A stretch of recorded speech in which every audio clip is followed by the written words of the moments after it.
Hey guys, I hope you enjoyed today's episode. It's one of the most valuable ones I do. I know I say it all the time, but I learned something today. It's so incredible, and I say loads of studies. It's really cool. But it's how environment affects us. How sometimes we think about going to the best college, going to the best university, having the best help and support. Oftentimes we think it helps us, but oftentimes it limits us because we look at ourselves, at everyone else, and we see we're not doing as well as them, even though we're doing really well.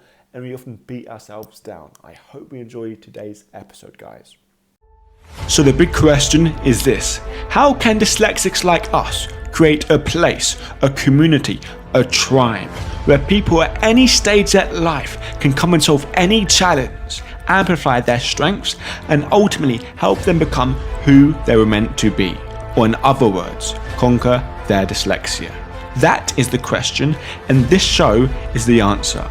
My name's Theo Goff, and welcome to the Conquering Dyslexia podcast. Hello guys, I hope you're doing good and alright. Today I want to talk to us. I'm really excited actually to talk to us about the power of our environment, about the power of the people who we surround ourselves with, of where we go to school, of where we go to work, and how that really impacts what we think about ourselves and us having dyslexia.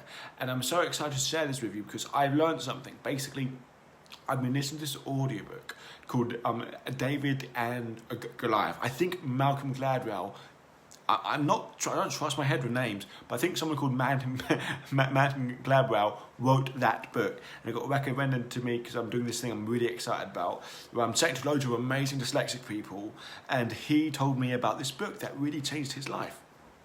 And he obviously listened to it as an audiobook, and I got it. I was like, okay, I'm getting it as well, because they had a little bit in there about dyslexia, and I haven't gone to the dyslexia bit yet. But anyway, I'm listening to it in my car, and on the way home, talking about really interesting stuff, and it blew my mind what they talked about, and it so relates to us as dyslexics, and what the whole book is about. They obviously tell the story about David and Goliath, which I really want to go into more at some point, probably at another podcast episode. But David and Goliath is basically about how this small person can defeat this massive person. So Goliath was this 6'9" warrior, battle-hardened warrior, and he went to a village, and basically not to a village, to his other army to settle this war. And basically, this big warrior said, "Give me your best warrior, and we'll fight to the death. Whoever wins, if I win, if I beat your warrior, then my people will enslave your people. If your warrior beats me, you can enslave our people." So there's a lot on the line. It's this big 6'9" warrior at the time, all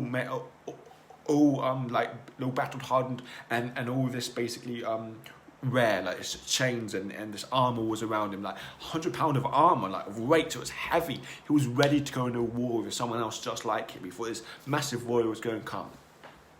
And the news was spread around the village about this big guy coming there and even demanding a fight.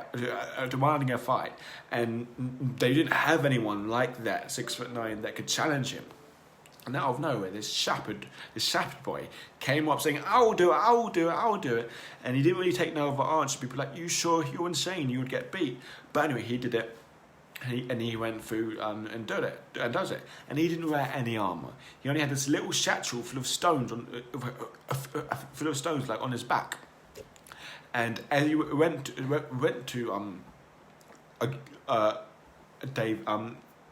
Goliath, and as he went to him, he was rushing towards him because he wasn't wearing any armor. He was moving really, really fast, and he had a satchel full of stones. And he was an expert, like stone thrower. It was a big thing at that time, and they know stone throwers could easily be infantry because they're fast and they can hit targets. And he slung this rock really, really, really fast and threw it at Goliath before he even knew what was happening. Before he even knew, because he felt insulted that that David, this small person, was challenging him. He felt, oh, I need a warrior, not some kid, some small skinny kid. But he threw the rocks and he hit Goliath on the head, knocked him unconscious. People say like 30 miles an hour at a rock is like a pistol shooting you. And he threw it at the head, so he was knocked out unconscious. Then David cut his head off, and showed it to the village. And basically, that's the story of David and Goliath. And this whole book is about how so-called like the norms way of thinking of how to act, of what's good and what's bad, is often like, there's a whole nother way of looking to it. And so often that if you go against the norm, if you go against the grain, and if you do something different, you look at it from a different angle, you stop playing by the rule book like David did. David didn't play by the rule book. Goliath wanted someone to fight like the way he was fighting, but David wasn't going to have that. David threw stones in his face, so he changed the rules. Because if you learn how to change the rules, if you learn how to, you can adapt to your situation, you can change it, then the rules change. And you can do it, and there's so many examples of this basically horrible basketball team with no talent. This guy came in and changed all the rules. Changed the rule, basically like how they used to play, completely changed it up, and they won so many tournaments.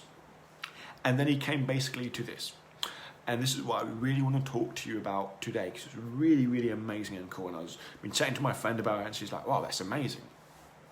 And it's this basically story about they started with one person basically who's is a genius, incredibly smart, the highest in their school.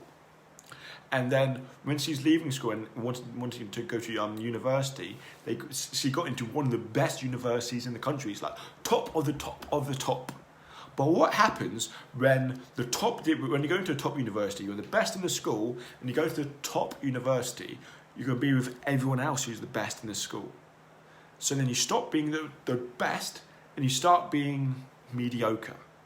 And when you go from being the best to being mediocre, you can look around and see all the other people that are better than you, all the other people that get it so much more faster. And then even though you're trying your best and you're not getting it, you don't notice the people where you're at or the people worse than you. You always notice the people better than you. And because you notice those people, you feel bad about yourself. You say negative things about yourself. And then she ended up dropping out because she did science, and she was a science girl growing up, and she loved science like it's a passion.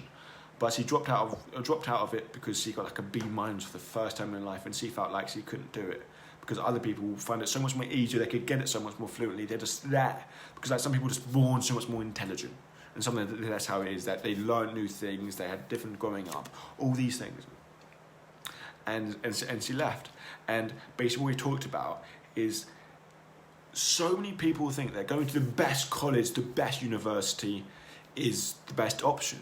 But how he laid out is it's not, because of the environment you go into. And here are some of the things. It's basically like, let's compare the best colleges like in the country,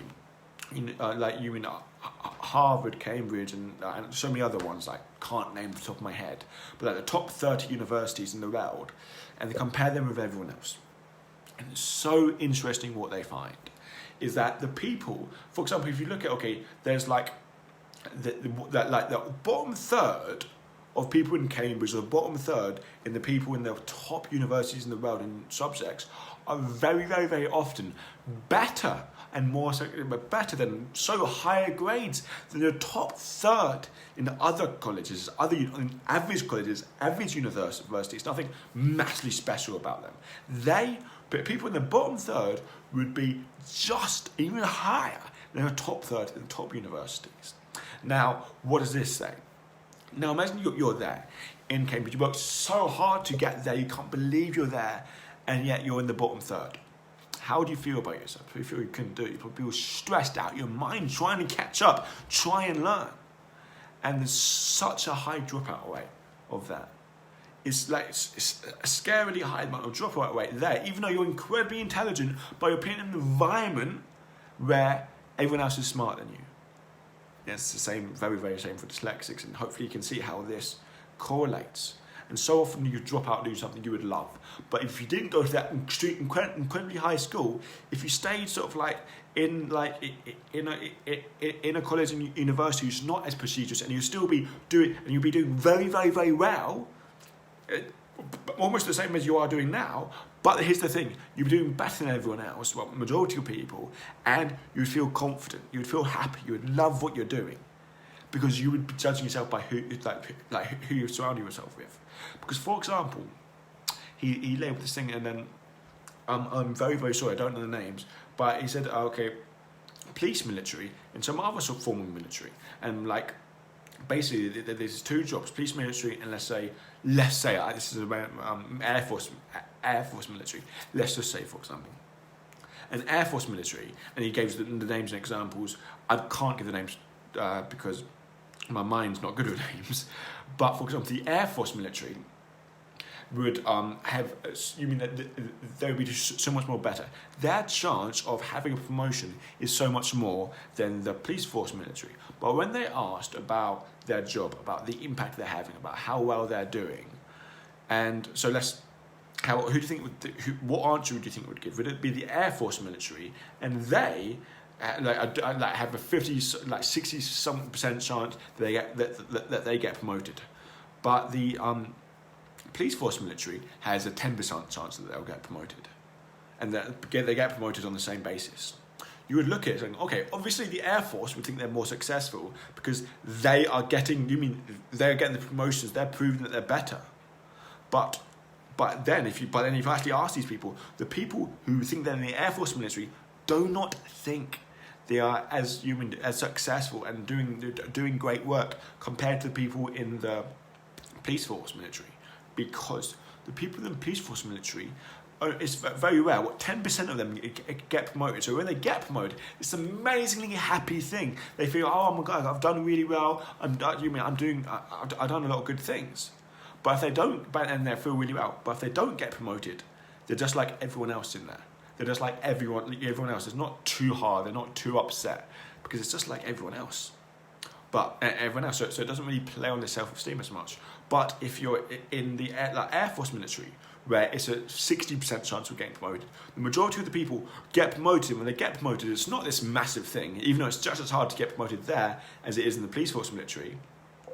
So when you do get promoted, it's not as a big thing. But if you don't get promoted, if you don't get an extra level, people notice, and even more importantly, you notice. You look around and see everyone else getting promoted apart from you, and that makes you feel worse about yourself. And because of this culture of when people sometimes raise the bar so much that you find it really hard for you to hit it, it's not because you're not doing good.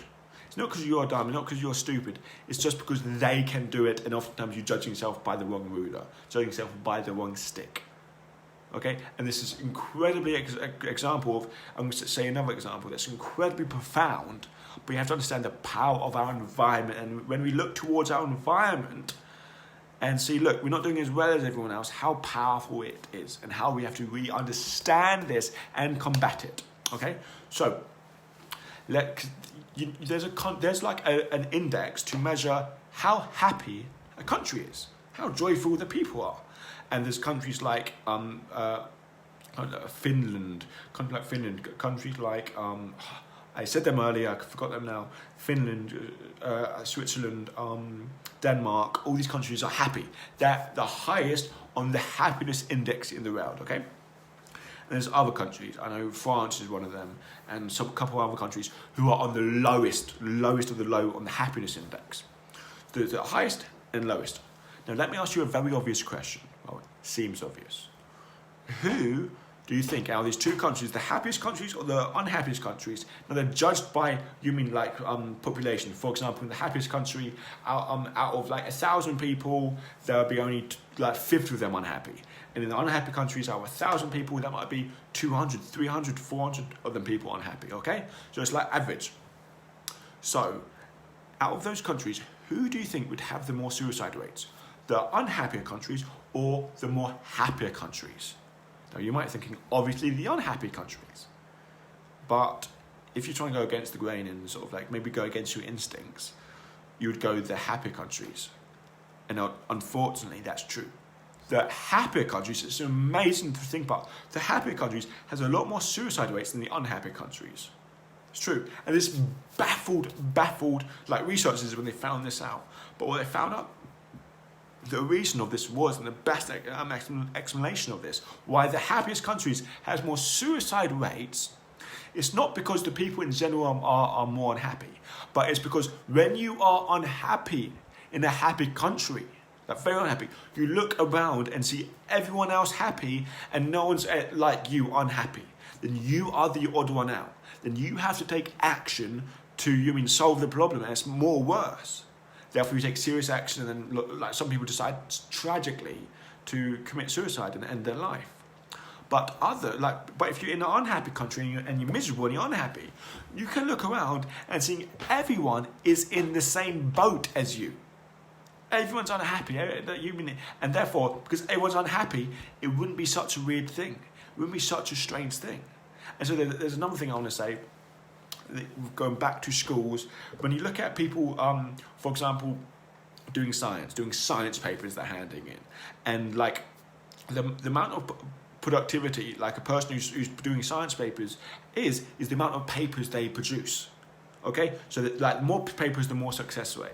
And in like Cambridge, there's like the top 10% produce like 2.2 papers a year, which is an incredible amount. And the top 80, the 80% bracket produces 1.56 or something like that papers a year.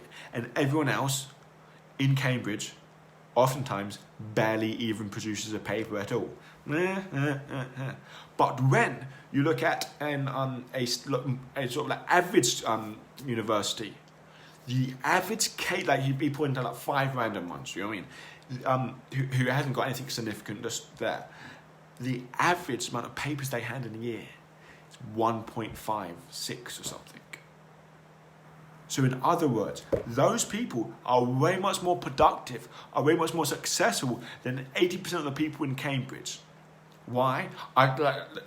Basically, look, if you look, because I feel these people wouldn't have such a high bar to produce papers at, because the people in Oxford or whatever would okay, let's say you're 80% and below. You look at the top people, because they're always shown and prized, but these amazing papers they're producing, they're looking at that saying, my work can never be up to this standard. And they work and try and make it perfect and try and do this, try and do that, but can never reach it, and sometimes they fail to produce a paper. But other people who they work really hard and at the top of their class, they produce paper after paper after paper. Why?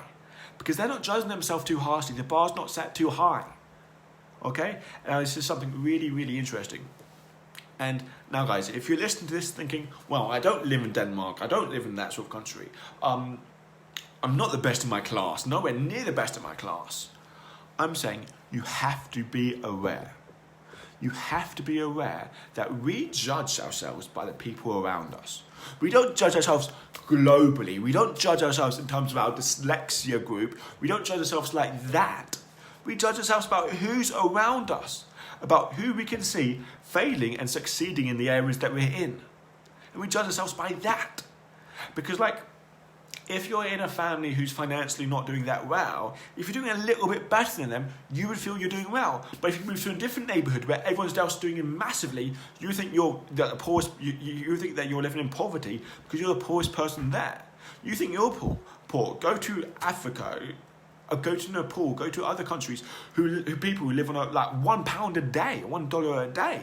That's poverty compared to where you're living with your house. You've got electricity, maybe you're fighting to have some bills, maybe it's hard to get food, but yet you have a paycheck of $100 and something maybe dollars a week.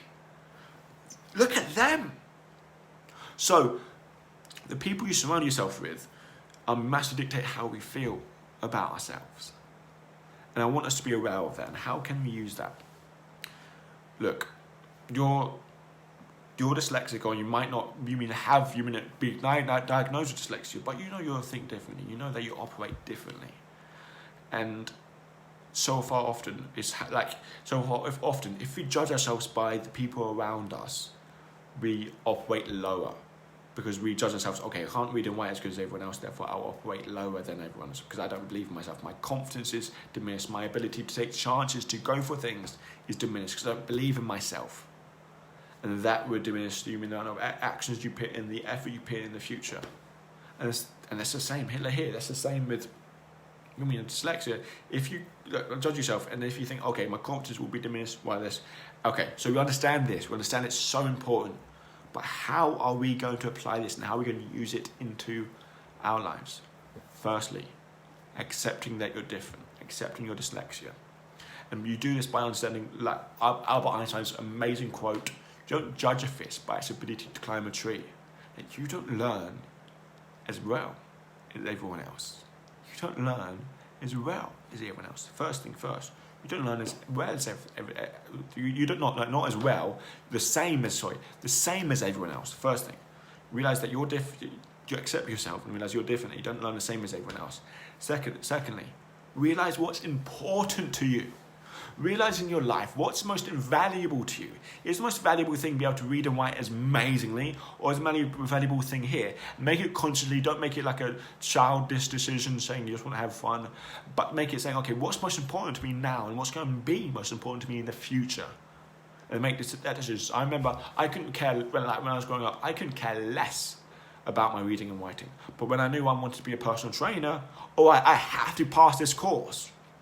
And decide what's most valuable to you, and really go after that. And step four is noticing the people you have around you, and don't judge yourself by that. Judge yourself by you. Judge yourself by who you were yesterday. Like, judge yourself by your own actions, because ultimately you're living with you for the rest of your life. You have to build a good relationship with yourself, understand yourself. And don't just think you should live up to everyone else's expectations, everyone else's standards. Judge yourself by who you are. So, okay, this is how I've acted. This is how I've been.